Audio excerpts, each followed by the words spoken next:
Colleagues, excellencies, dignitaries, I greet you on behalf of the government and people of St. Vincent and the Grenadines, the people of the OECS and of CARICOM. It is definitely a sincere honor, a pleasure and a privilege to stand before you at this side event to discuss an issue of monumental importance.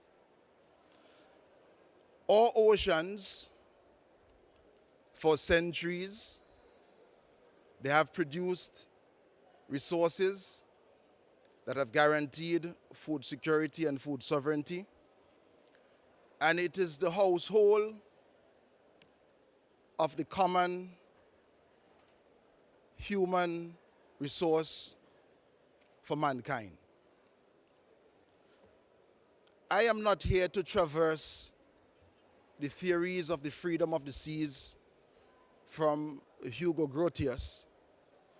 Neither am I here to speak about the other crime scenes on the oceans that we have seen, whether it was the transatlantic slave trade or the most recent issues touching and concerning terrorism, because we must note that whilst we are here to discuss a particular subject matter touching and concerning fisheries, that our oceans have been historically a major crime scene.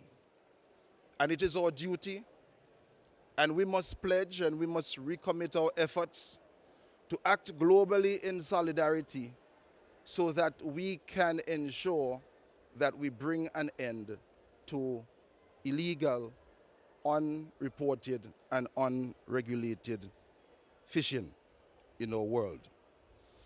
In St. Vincent and the Grenadines, we have adopted very early the port state measures.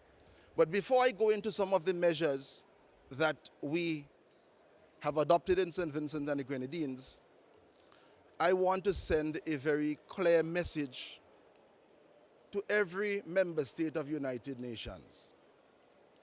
For meaningful change to take place, it first begins with a clear expression of the political will to bring about change.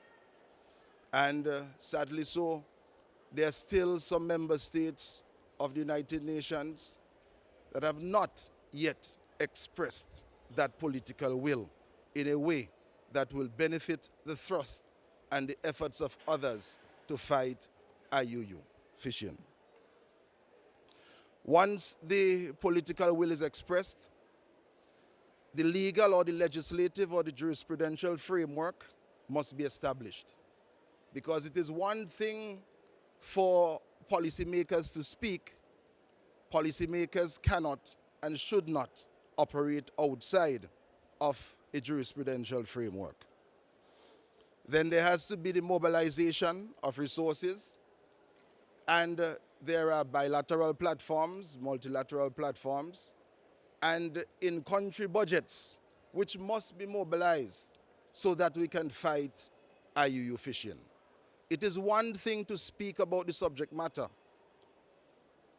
This issue has to be addressed in the budgets of all member states of the United Nations, because we have to allocate the relevant and the requisite resources.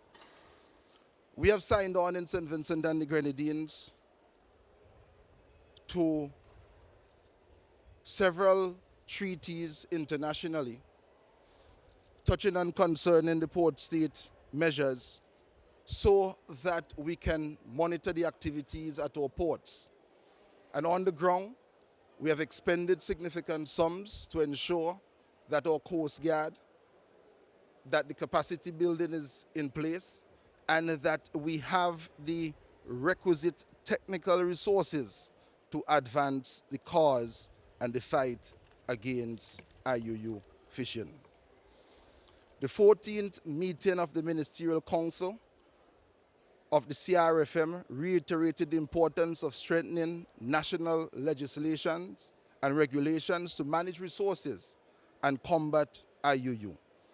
The heads of state and government had instructed to the CRFM and to OSPESA to work together to strengthen cooperation between the two regional fisheries organizations to improve the conservation management and sustainable development of marine living resources of the Caribbean Sea. In St. Vincent and the Grenadines, we have a total ban on the capturing of turtles.